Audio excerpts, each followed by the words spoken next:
Most human beings are speciesists.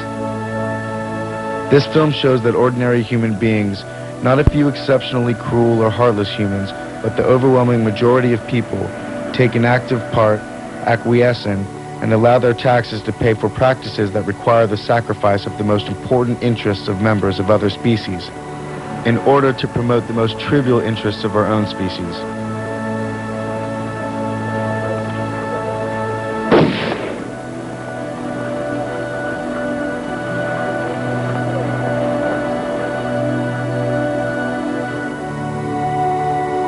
The hope for the animals of tomorrow is to be found in a human culture which learns to feel beyond itself.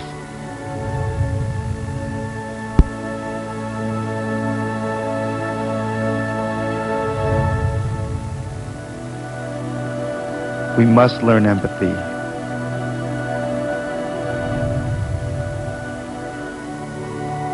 We must learn to see into the eyes of an animal and feel that their life has value because they are alive.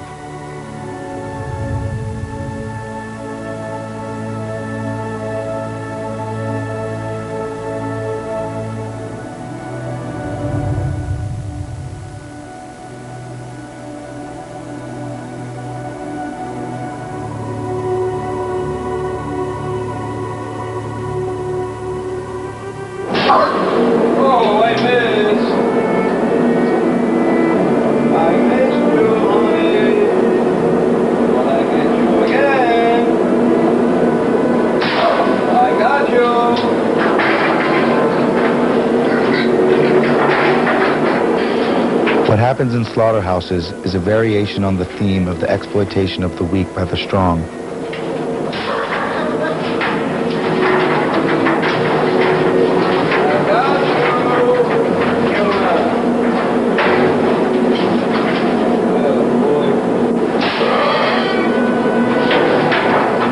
More than 10,000 times a minute, in excess of 6 billion times a year, just in the United States, life is literally drained from so-called food animals. Having the greater power, humans decide when these animals will die, where they will die, and how they will die. The interests of these animals themselves play no role whatsoever in the determination of their fate. Killing an animal is in itself a troubling act. It has been said that if we had to kill our own meat, we would all be vegetarians. Certainly very few people ever visit a slaughterhouse, and films of slaughterhouse operations are not popular on television. People might hope that the meat that they buy came from an animal who died without pain, but they don't really want to know about it. Yet those who, by their purchases, require animals to be killed do not deserve to be shielded from this or any other aspect of the production of the meat they buy. So where does our food come from?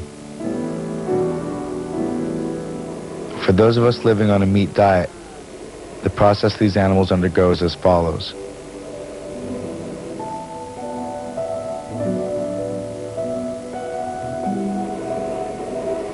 For beef, the animals are all branded. In this instance, on the face.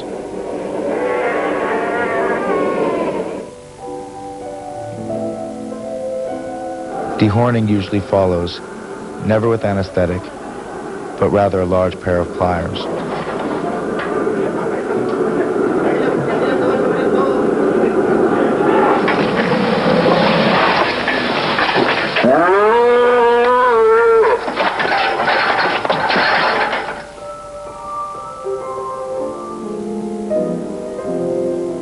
In transportation, animals are packed so tightly into trucks, they are practically on top of one another.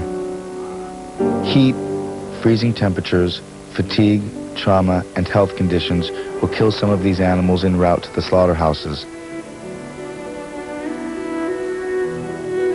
Milking cows are kept chained to their stalls all day long, receiving no exercise.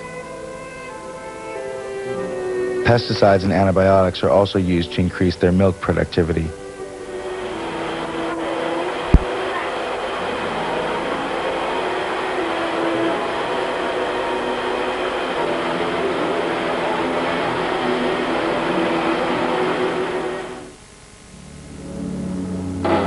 Eventually, milking cows, like this one, collapse from exhaustion. Normally, cows can live as long as 20 years, but milking cows generally die within 4, at which point their meat is used for fast food restaurants.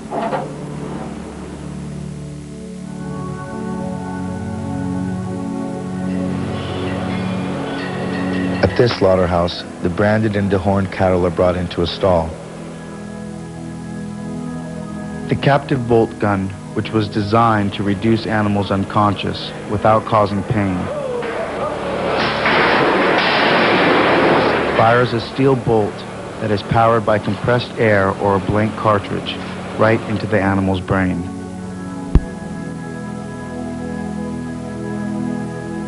Though various methods of slaughter are used, in this Massachusetts facility, the cattle is hoisted up and his or her throat is slit. Along with the meat, their blood will be used as well.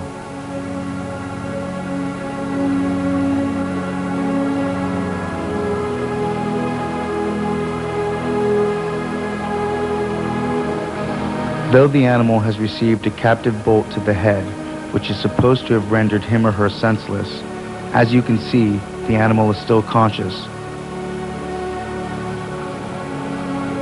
This is not uncommon. Sometimes they are still alive even after they have been bled and are well on their way down the assembly line to be butchered.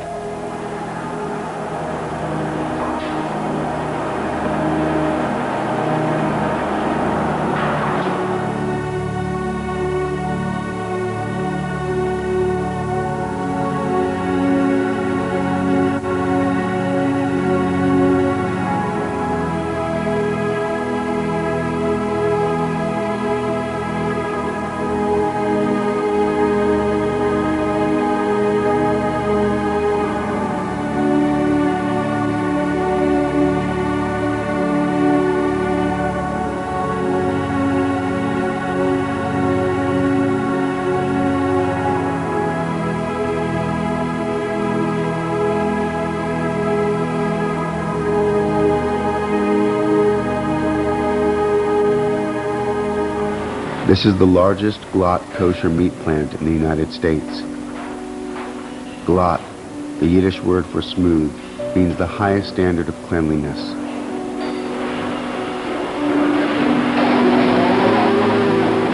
And rules for kosher butchering require minimal suffering.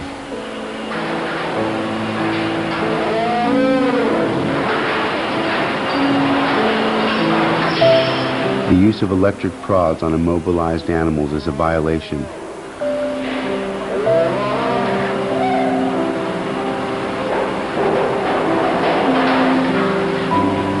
Inverting frightened animals for the slaughterer's convenience is also a violation.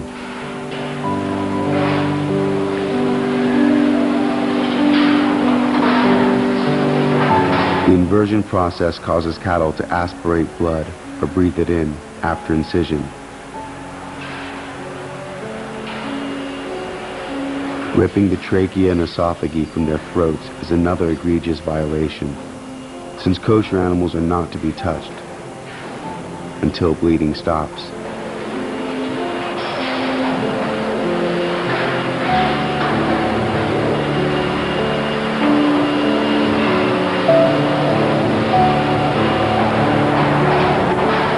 And by dumping struggling and dying steers through metal chutes onto blood-soaked floors, with their breathing tubes and gullets dangling out.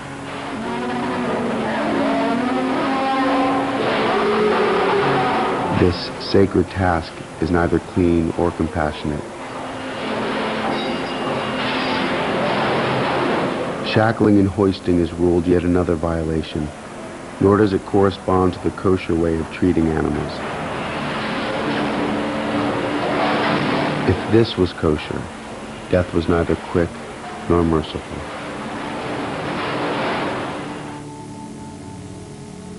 Veal, taken from their mothers within 2 days of birth, are tied at the neck and kept restricted to keep muscles from developing.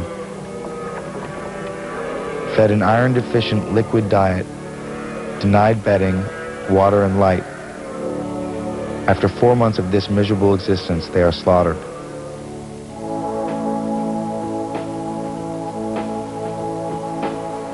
Sows in factory farms are breeding machines, kept continually pregnant by means of artificial insemination. Large pig market factories will manufacture, as they like to call it, between 50,000 and 600,000 pigs a year each.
Tail docking is a practice derived from the lack of space and stressful living conditions, so as to keep pigs from biting each other's tails off. This is done without anesthetic. Ear clipping is a similar procedure, also administered without anesthetic.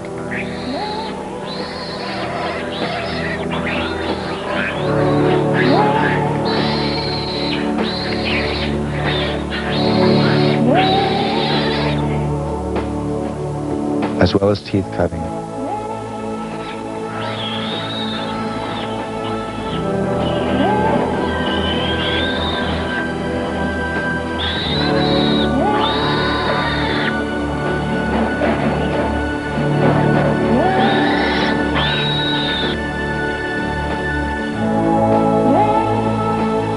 Castration is also done without painkillers or anesthetic, and will supposedly produce a more fatty grade of meat.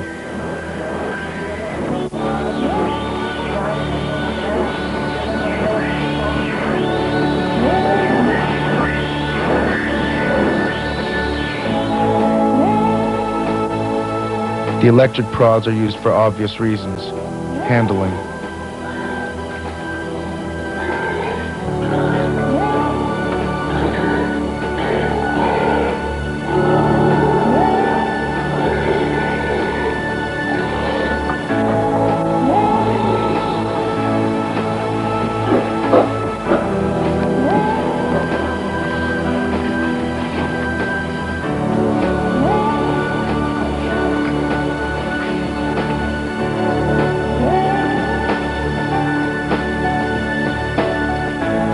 Electrocution is another method of slaughter, as seen here.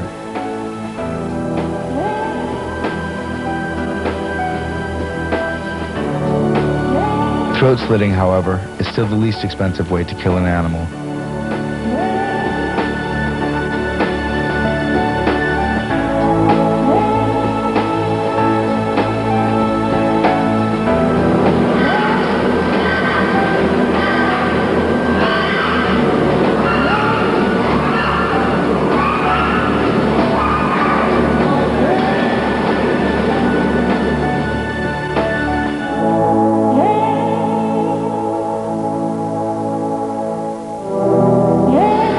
After knife sticking, pigs are shackled, suspended on a bleed rail, and immersed in scalding tanks to remove their bristle.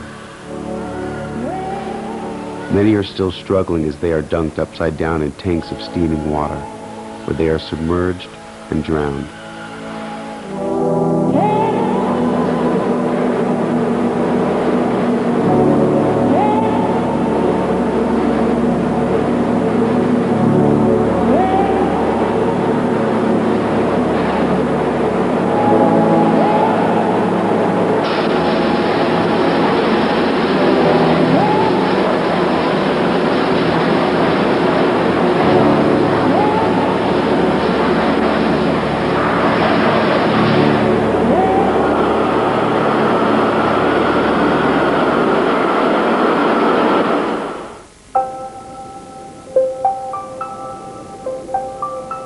In regard to poultry, Americans currently consume as much chicken in a single day as they did in an entire year in 1930. The largest broiler companies in the world now slaughter more than 8.5 million birds in a single week.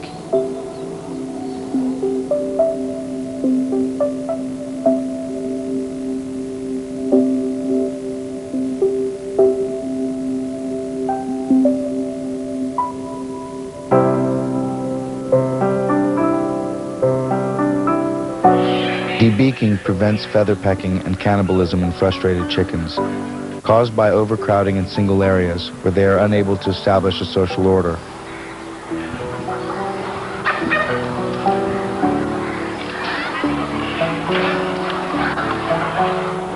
Today, done with infant chicks, the procedure is carried out very quickly, about 15 birds a minute. Such haste means the temperature and sharpness of the blade varies, resulting in sloppy cutting and serious injury to the bird. As for their living conditions, anywhere from 60 to 90,000 birds can be crowded together in a single building.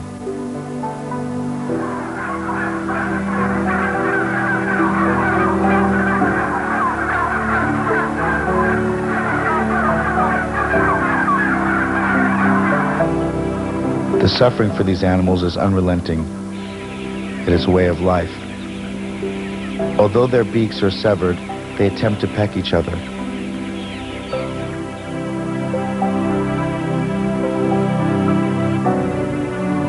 For hens, they live in a laying warehouse, crammed inside so-called battery cages.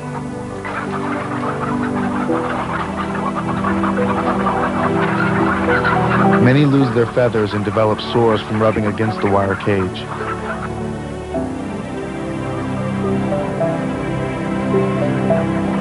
Crowding prevents them from spreading their wings, and the hens cannot even fulfill minimal natural instincts.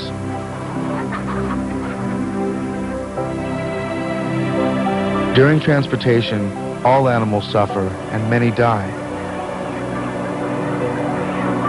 And they suffocate when other animals pile on top of them in overcrowded, poorly loaded cages.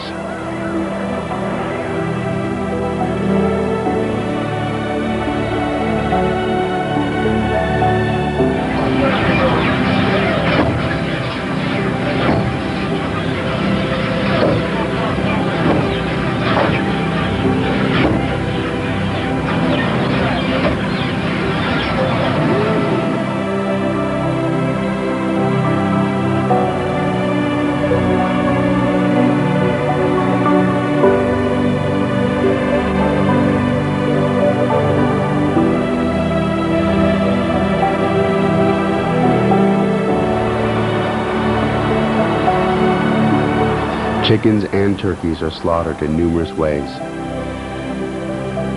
Some may be clubbed to death or have their heads cut off.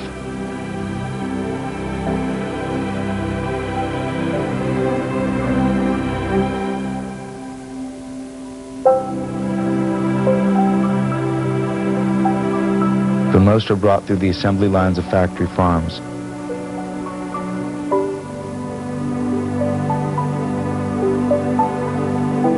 Dangled upside down on a conveyor belt, their throats are slit,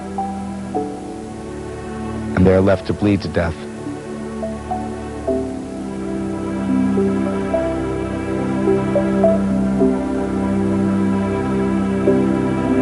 Others may be placed headfirst in tubes to restrict their movement while they slowly bleed to death.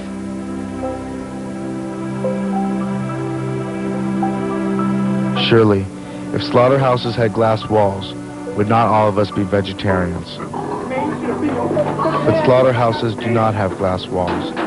The architecture of slaughter is opaque, designed in the interest of denial, to ensure that we will not see even if we wanted to look. And who wants to look? Yo, motherfucker!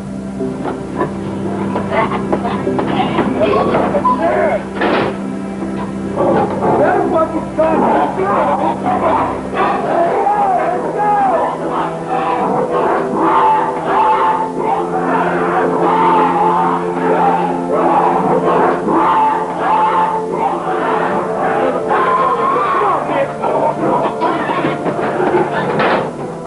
It was Emerson who observed more than 100 years ago, "You have dined, and however scrupulously the slaughterhouse is concealed in the graceful distance of miles, there is complicity." Fuck on, bitch!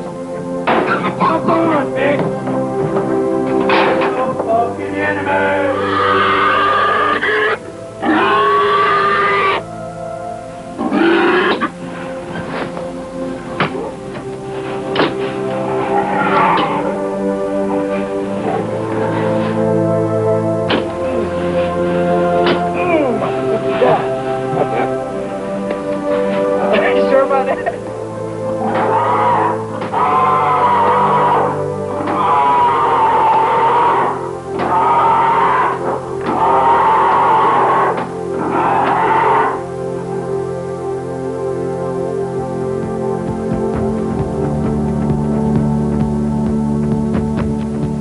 And for those who think eating seafood is healthier than land animals, just remember how much irretrievable waste and contaminated sediments are dumped into our oceans.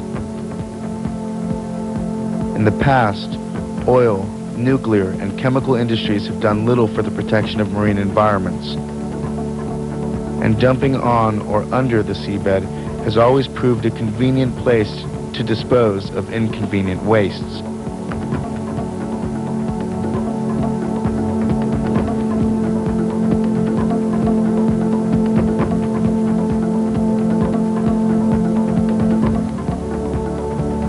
Today's commercial fishers intensify this situation on massive scales.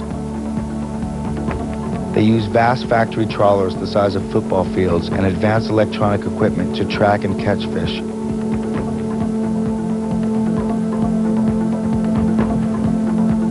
Huge nets stretch across the ocean, swallowing up everything in their path. These factory trawlers, coupled with our increased appetites for seafood, are emptying the oceans of sea life at an alarming pace.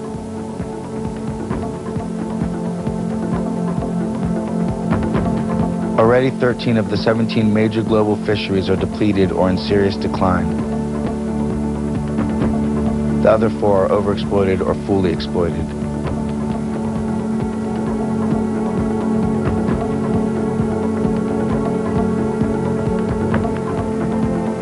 The recent outbreak of Pfiesteria, a microorganism 1,000 times more potent than cyanide, spawned from millions of gallons of raw hog feces and urine poured into rivers, lakes, and oceans, turning their ecosystems into unflushed toilets, is proving the most alarming. Threatening sea life and humans alike, Pfiesteria has killed over 1 billion fish, the Southeast's largest fish kill on record, and it's spreading. Traces of Pfiesteria have already been found from Long Island to the Florida Gulf at distances of up to 1,000 miles. In fact, this water-based Pfiesteria invasion stands as one of the worst outbreaks of a virulent microorganism in U.S. history. It is a level 3 biohazard. Ebola is a 4. AIDS is a 2. And this bug mutated as a direct result of our mass consumption of animals, particularly pork. With hog farms fattening millions of pigs for slaughter, grain goes in and waste comes out. This waste finds its way into our oceans and water supply systems, contaminating the animals that live in it, as well as those who eat from it.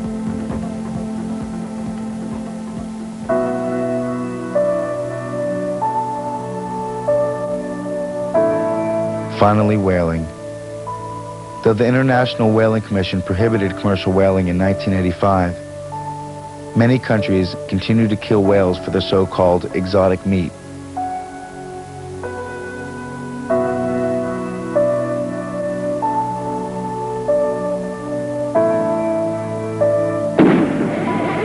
They use harpoons,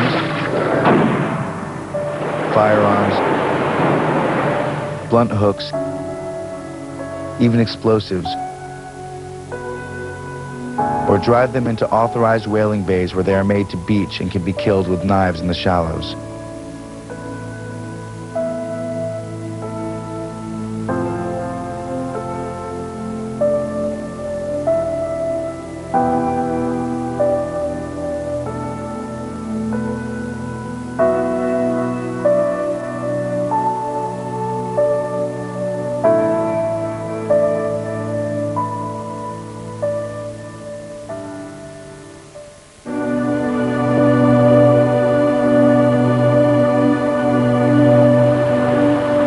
Every winter, between the months of October through March, thousands of dolphins are confined and brutally killed in small towns across Japan.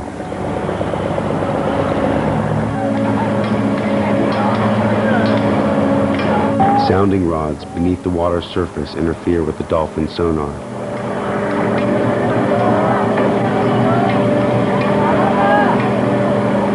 Once disoriented and enclosed within the nets, the dolphins panic.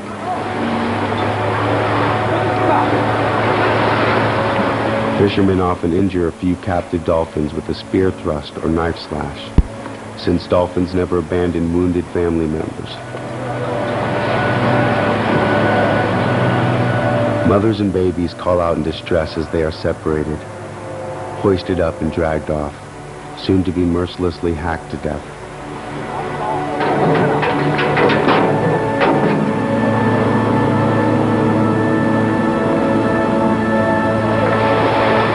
These are benign and innocent beings,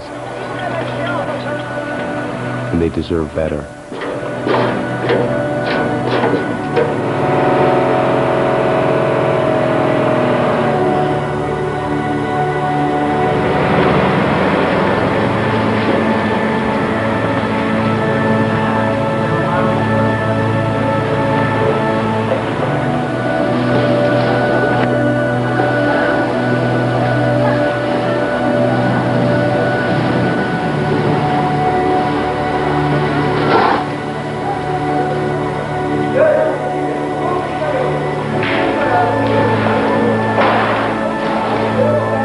Yet here, as they lay stricken and needful, writhing helplessly on cement floors, they are cut open with machetes and left to slowly suffocate.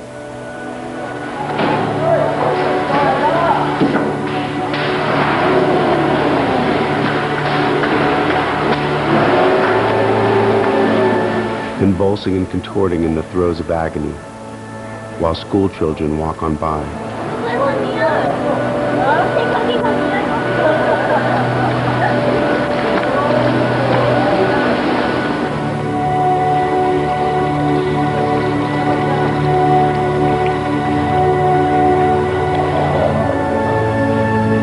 Such images of slaughter and bloody red water clearly show the Japanese government has little respect for the state of the world's oceans with their inhumane methods of fishing, often in violation of international treaties, laws and conventions designed to protect overexploiting the oceans and the creatures that live in them.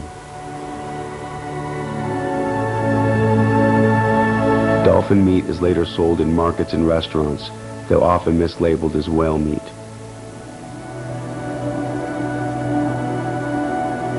But as though cruelty toward animals raised for food wasn't enough, we've also found ways of making use of them for all our clothes. Jackets, shoes, belts, gloves, pants, wallets, purses, and so on. The next question is obviously, where do our clothes come from?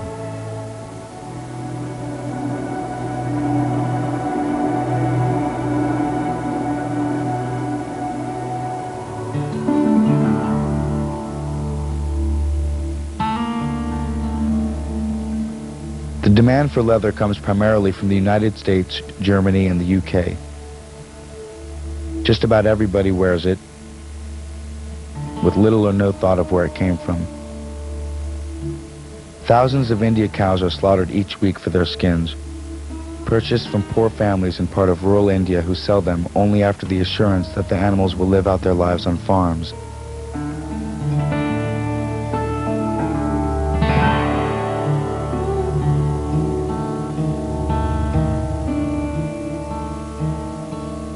To relocate the animals to a state where they can legally be killed, since cattle slaughter is forbidden in most of India, the animals must be shoed and roped together in preparation for a harrowing death march, which could last for several days.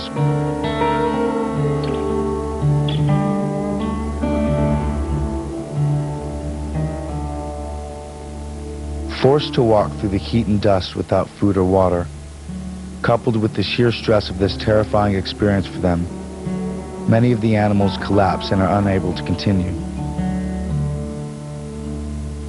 Bear in mind that most of the cattle are being placed in a truck for the first time in their lives and are likely to be frightened, especially if they've been handled hastily or roughly by the men loading the trucks. The noise and motion of the truck itself is also a new experience, one which makes them ill. After 1 or 2 days inside the truck without food or water, they are desperately thirsty and hungry, especially since it is normal for such cows to eat frequently throughout the day.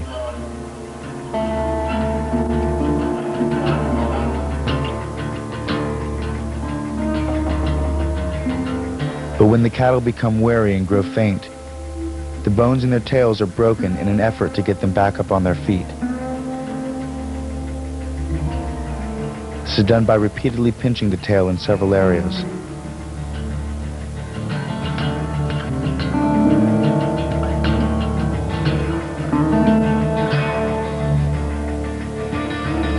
Handlers must constantly keep the cattle moving, pulling them by nose ropes, twisting their necks, horns, or tails. They lead, or rather force, the cattle down embankments and in and out of trucks without ramps, causing injuries like broken pelvises, legs, ribs, and horns.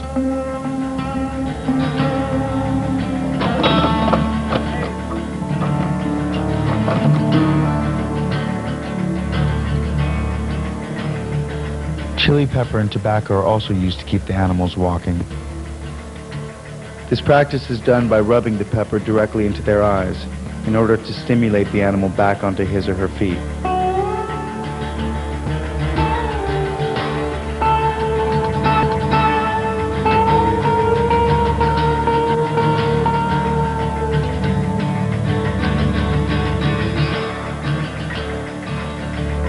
And all this before the slaughter.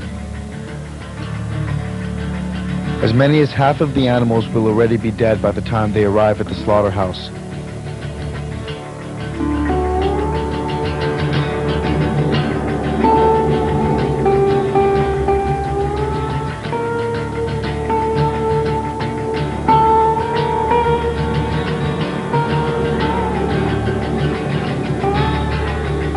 But to make the experience even more traumatic and terrifying, they are often killed in full view of each other.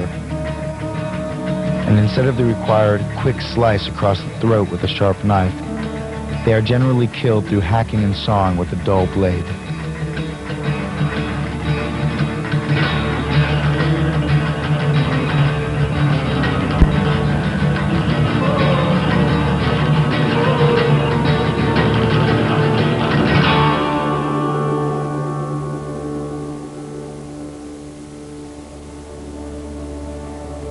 Afterwards, the skins from these animals are sent to tanneries that use deadly substances like chromium and other toxins to stop decomposition. Remember, leather is dead flesh. It is dead skin, and therefore natural for it to decompose and rot away unless treated with such potent substances as these. And for people, the health effects of such chemicals and tanneries in lieu of the continued demand for leather goods is yet another issue.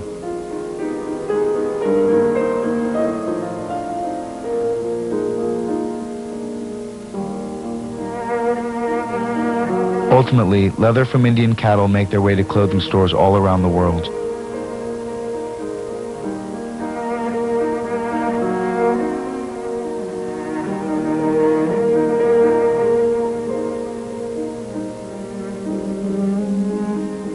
Most major chains sell Indian leather.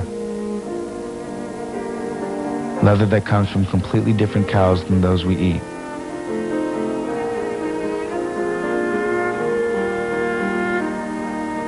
And what about fur?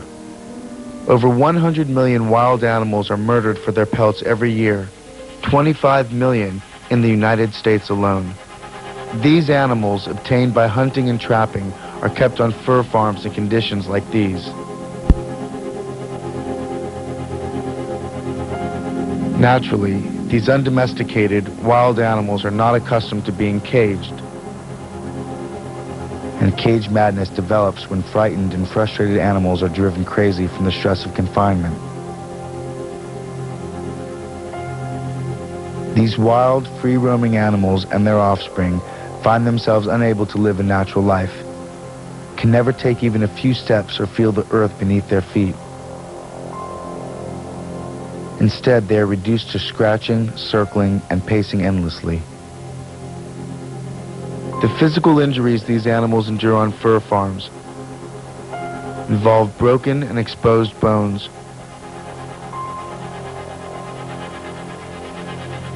blindness, ear infections, dehydration and malnutrition, exposure to freezing temperatures, lack of veterinary care, and slow death.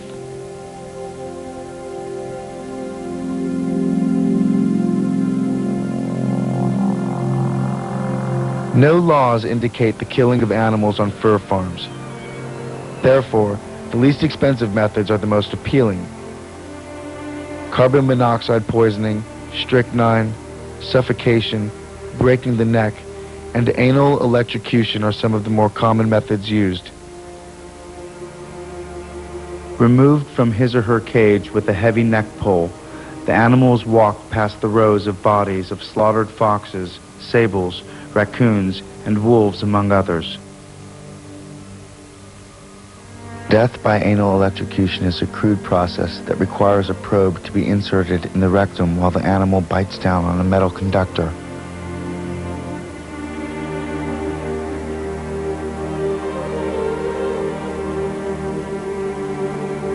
Oftentimes, this inept procedure must be repeated to actually kill the animal.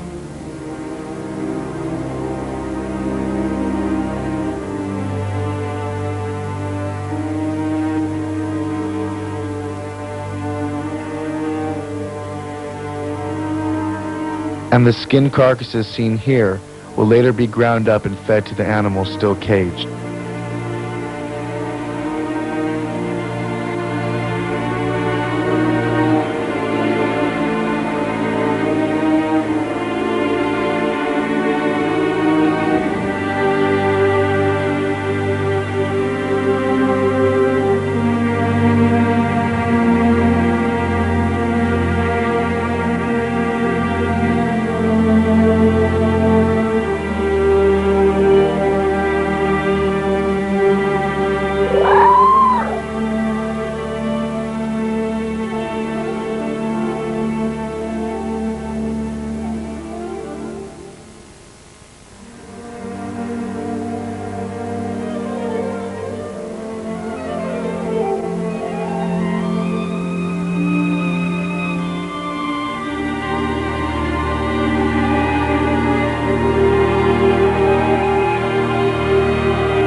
How much does this run?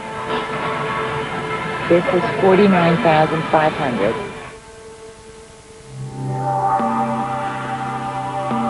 And so we move on to entertainment. Mark Twain once said, "Of all the creatures ever made, he, man, is the most detestable. He's the only creature that inflicts pain for sport, knowing it to be pain."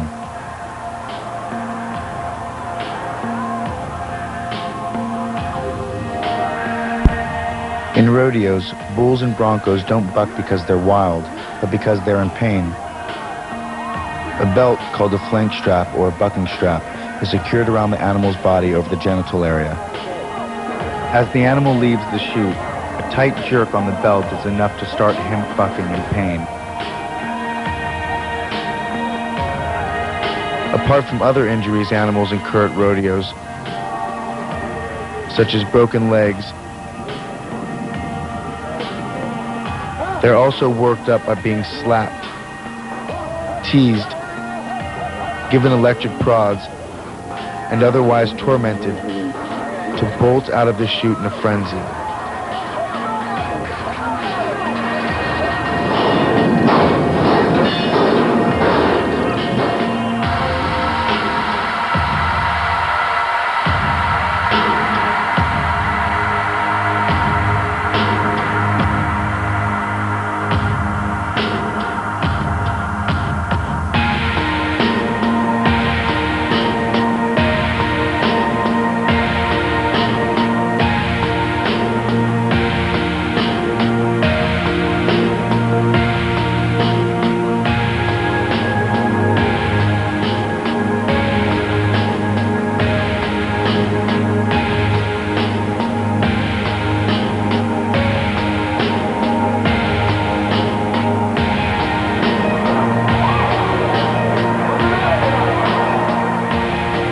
Roping, as seen here, involves throwing a rope around the neck of a frightened animal running full speed, jerking the poor creature to a halt, and slamming him or her to the ground.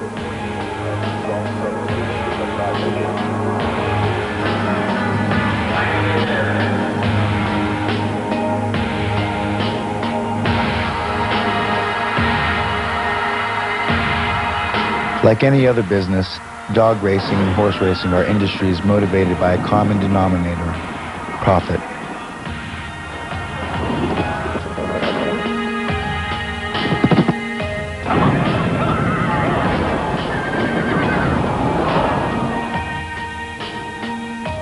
At fairgrounds across the country, animals are used to race, bet with, and spectate over. Training for these events is accomplished by withholding food and sometimes water. These animals, unfamiliar with their surroundings, the noise, the crowds, even what they're supposed to be doing, are all too often injured and discarded in pointless, trivial, outlandish contests designed to make profits and entertain.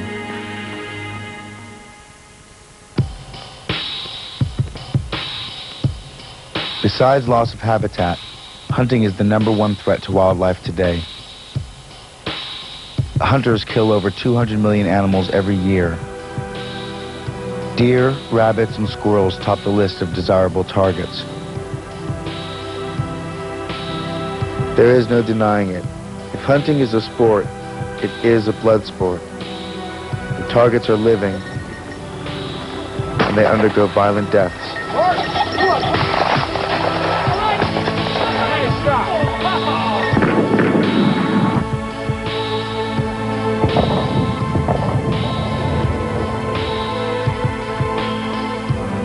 Fishing is also a death sport, wherein the non-human animal suffers. Researchers have distinguished that fish show pain behavior the same way mammals do. Anatomically, physiologically, and biologically, the pain system in fish is virtually the same as in birds and mammals. In other words, fish are sentient organisms, so of course they feel pain.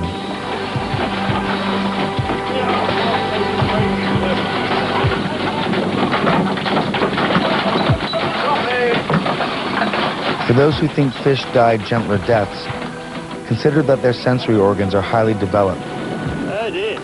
Their nervous system's complex. Their nerve cells very similar to our own, and their responses to certain stimuli immediate and vigorous.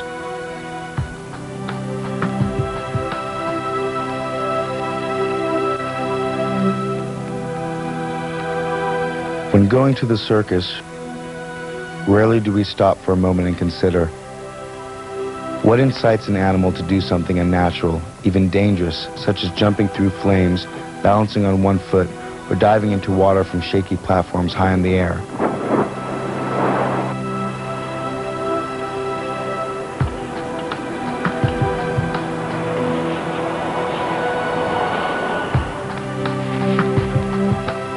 Animal trainers would like for the public to believe that animals are coaxed into such behaviors with the promise of rewards.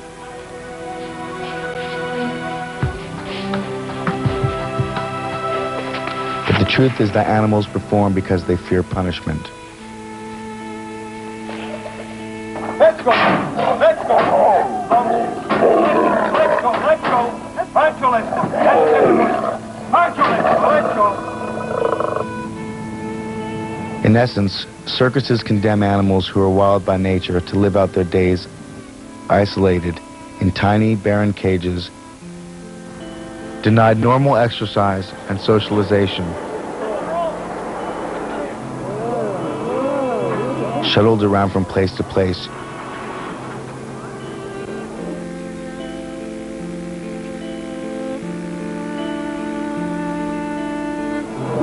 and shackled in chains for up to 95% of their lives.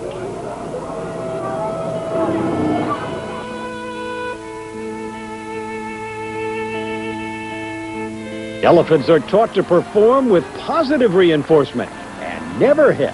Never hit. Never, never, never will you see anyone use the ankus as anything other than a guide or a tool.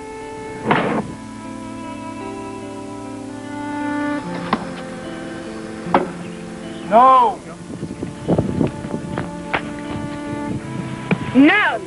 No! No, no, no, no, no, no, no, no, no, no!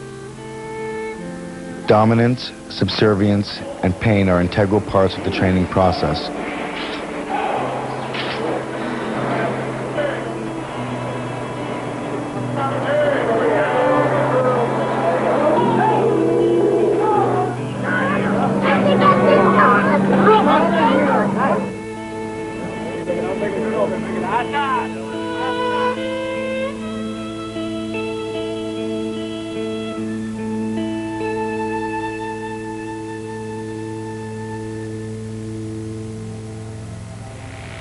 Hurt him. Don't touch him. Make him scream. If you're scared to hurt him, don't come any close. When I say rip this fucker, you know how I am about touching him, right? So if I say rip his head off, rip his fucking foot off, what does that mean? It's very important to do it, right? You know, when he starts squirming too fucking much, both fucking head, boom! Right under that chin. Sit, and you better back in. And when he fucks around too much, don't grab that leg. You fucking sink that hook and give everything you got. When it's in there, go. When you hear that screaming, then you know you've got their attention. I hear them all. You do it on the road. He's gonna fucking do what I want. That's just fucking way it is. All right. Becky! Becky!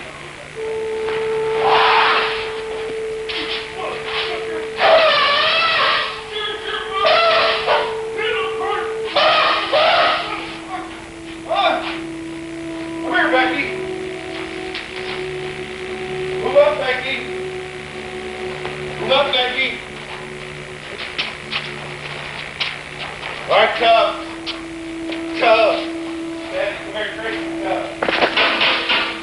Hey, get moving. Hey, Becky, go on, move up. Hey, I'm alive. I'm not a dead man. Move up. Come alive. Come alive, Becky.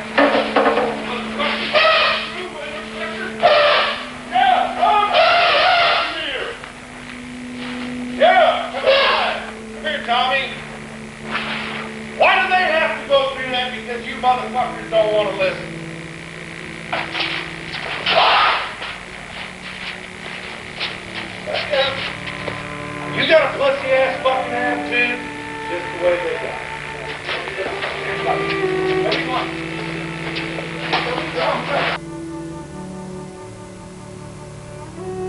We know animals feel. They feel fear, loneliness, and pain just like humans do. What animal would choose to spend their entire life in captivity if they had a choice?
Zoos. Are zoos valuable, educational, and conservation institutions? Sure, zoos are interesting, but they are only educational in the sense that they teach a disregard for the natures of other living beings. Besides, what can we learn about wild animals by viewing them in captivity? Zoos exist because we are intrigued by exotic things. And to zoo goers, zoo animals are just that, things. In both cases, at circuses or zoos, wild and exotic animals are captured, caged, transported, and trained to do what humans want them to do.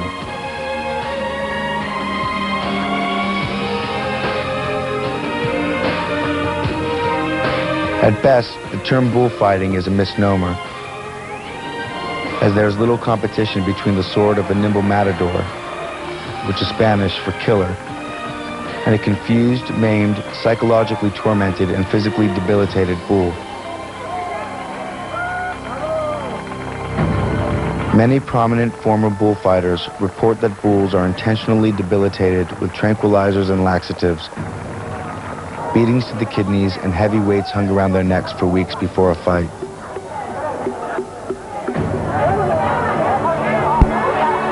Some of the animals are placed in darkness for 48 hours before the confrontation, then are released blinded into the bright arena. In a typical event, the bull enters and is approached by men who exhaust and frustrate him by running him in circles and tricking him into collisions.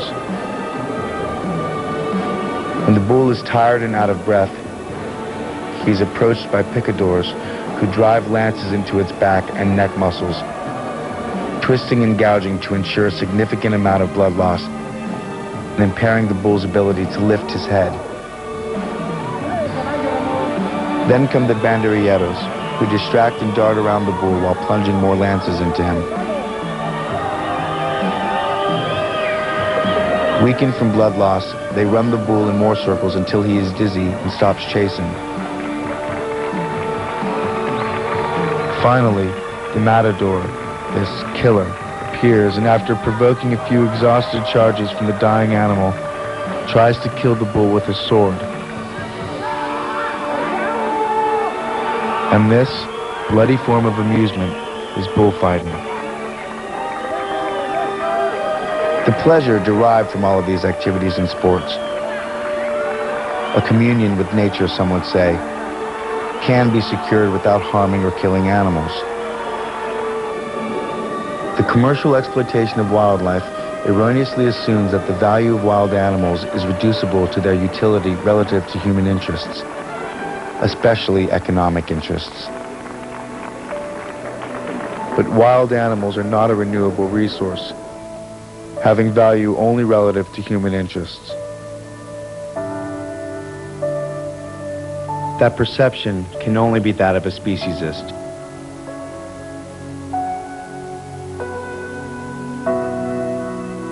Nevertheless, these practices exist only because we do not take seriously the interests of other animals.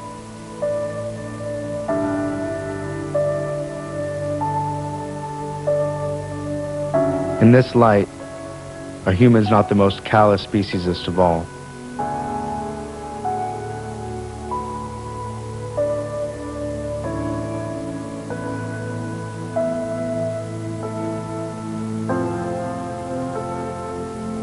The term vivisection is used to apply to all types of experiments on living animals and is said to be a form of medical science. The reason for experimentation of this type is to allegedly discover cures for human ailments and illnesses.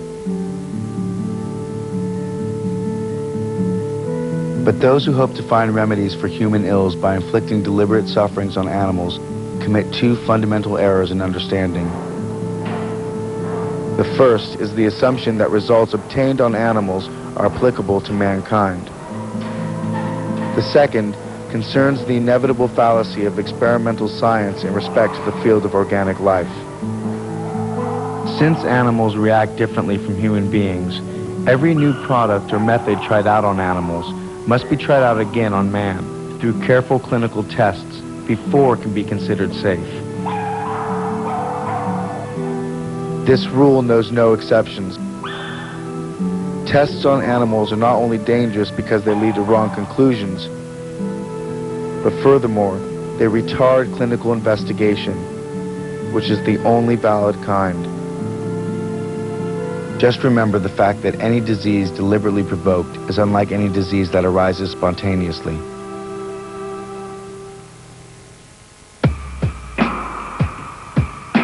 Unfortunately, such methods still sail today under the flag of science, which is an insult to true science, as well as human intelligence.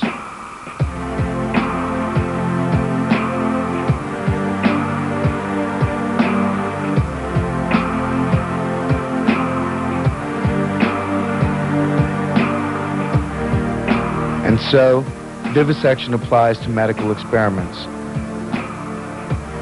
done with the administration of noxious substances,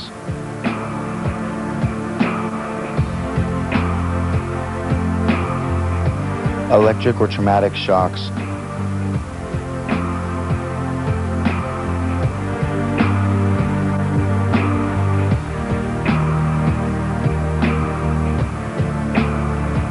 unanesthetized operations,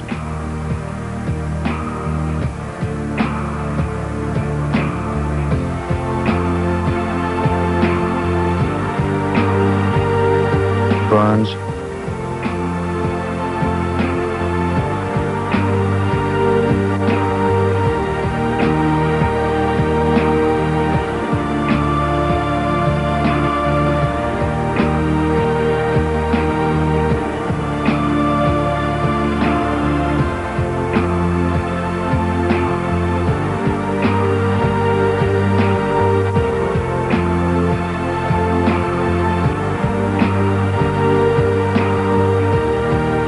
drawn-out deprivations of food and drink,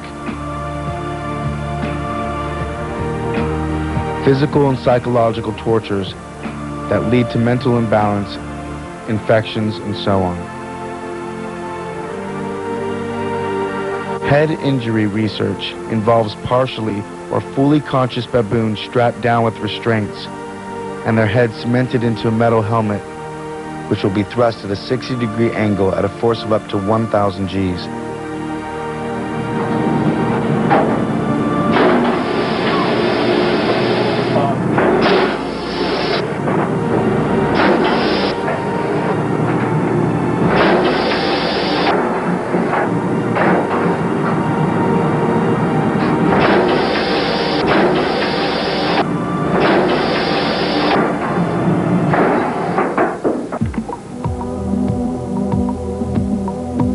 The purpose of this experiment is to simulate auto crashes, football, boxing, and other head-related injuries. And this process is often repeated again and again on the same animals. And finally, military research. This one speaks for itself. From sending monkeys into outer space and testing atomic blasts on helpless dogs to exposing primates to nuclear radiation. 20 years ago, the number of animals dying of tortures through the practice of vivisection was astronomical, estimated at 400,000 per day worldwide, and growing at an annual rate of 5%. Today, that number is almost beyond comprehension. 19,000 per minute, 10 billion per year.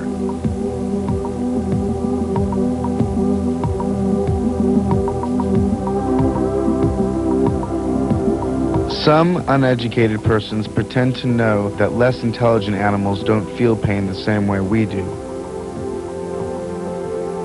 In truth, we know very little about how specific animals may feel,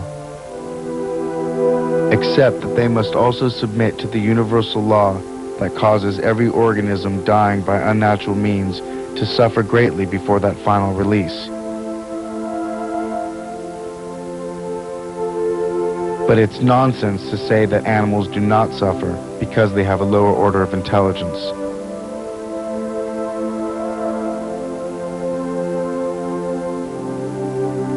Pain is pain, conveyed by nerves to the brain, and there are other nerves than those of intelligence. Nerves such as sight, smell, touch, and hearing. And in some animals, these nerves are much more highly developed than in man.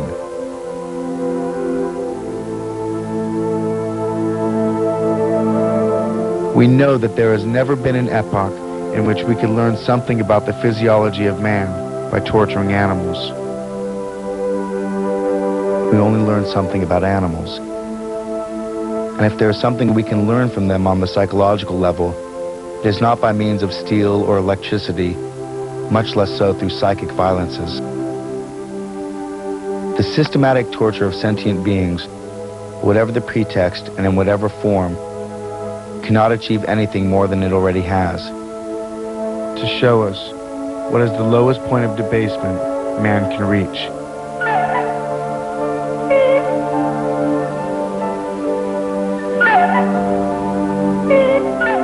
If that's what we want to know.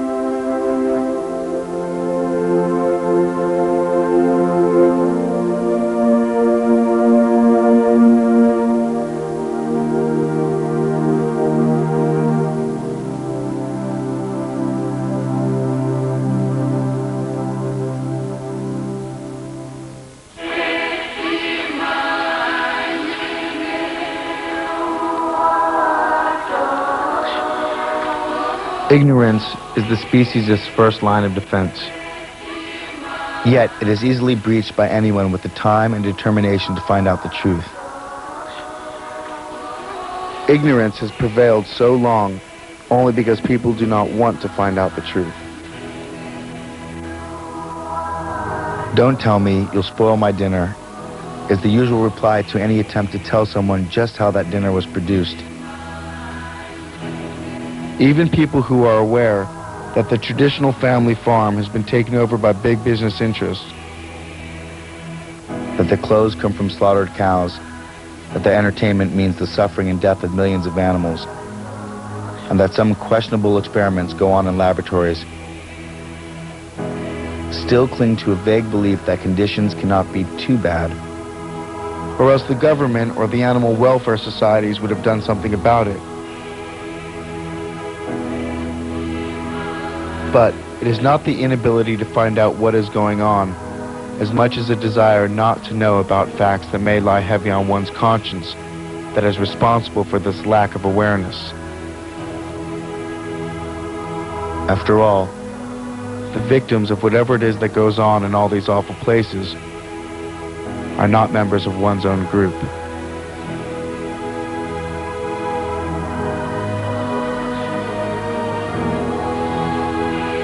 It all comes down to pain and suffering, not intelligence, not strength, not social class or civil right.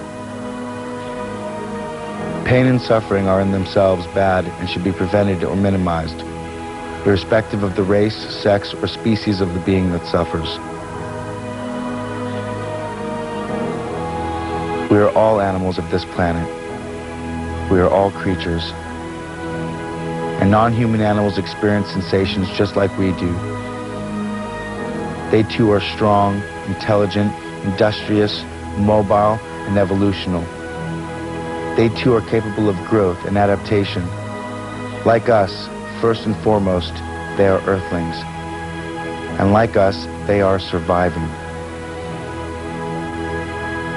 Like us, they also seek their own comfort rather than discomfort.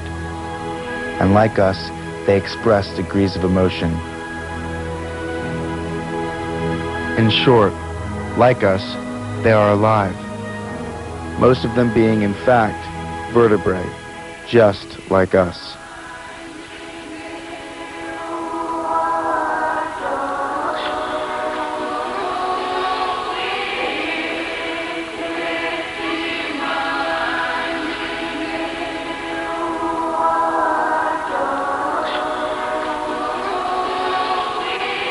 As we look back on how essential animals are to human survival, our absolute dependence on them for companionship, food, clothing, sport and entertainment, as well as medical and scientific research. Ironically, we only see mankind's complete disrespect for these non-human providers. Without a doubt, this must be what it is, to bite the hand that feeds us. In fact, we've actually stomped and spit on it. Now we are faced with the inevitable aftermath. This is evident in health reports due to our over-excessive consumption of animals. Cancer, heart disease, osteoporosis, strokes, kidney stones, anemia, diabetes, and more. Even our food has now been affected, and at its very source. With antibiotics used to promote weight gain in animals who can't gain weight under the stressful, overcrowded living conditions in factory farms. With the overuse of pesticides and insecticides, or artificial hormones designed to increase milk production, litter size, and frequency. With artificial colors, herbicides, larvicides, synthetic fertilizers, tranquilizers, growth and appetite stimulants. It's no wonder that mad cow disease, foot and mouth disease, physteria, and a host of other animal-related abnormalities have been unleashed on the human public. Nature is not responsible for these actions. We are.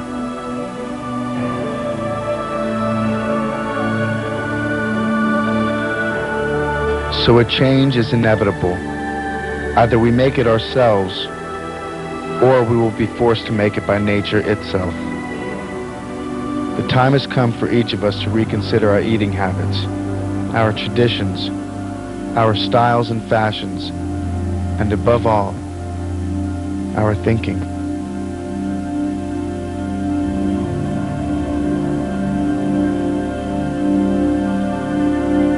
So if there's any truth to the age-old saying, what goes around comes around, then what do they get for their pain? Do we even give it a second thought? If what goes around comes around, what do they get for their pain?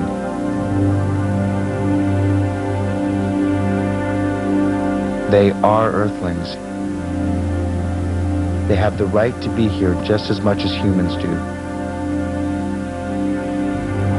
Perhaps the answer is found in another age-old saying, and one equally true.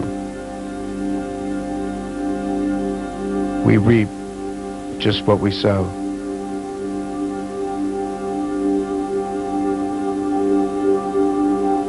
So of course animals feel, and of course they experience pain. After all, has nature endowed these wonderful animals with wellsprings of sentiment so that they should not feel? Or do animals have nerves in order to be insensitive?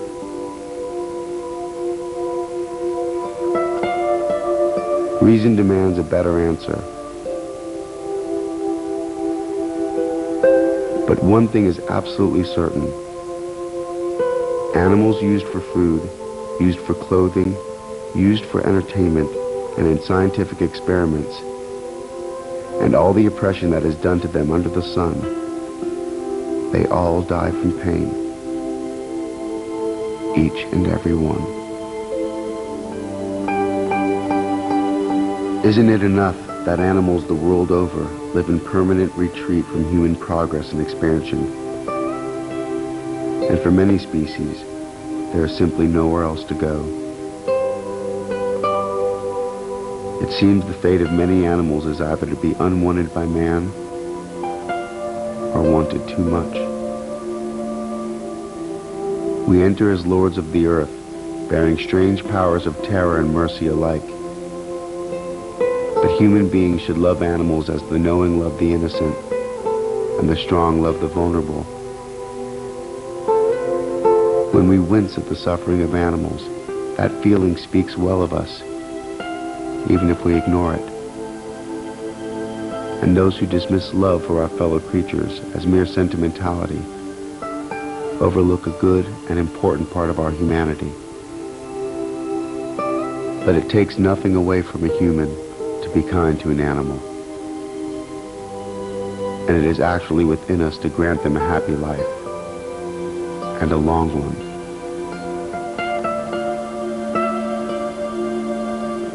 On the heath, King Lear asked Gloucester, "How do you see the world?" And Gloucester, who is blind, answered, "I see it feelingly. I see it feelingly." Three primary life forces exist on this planet: nature, animals, and humankind.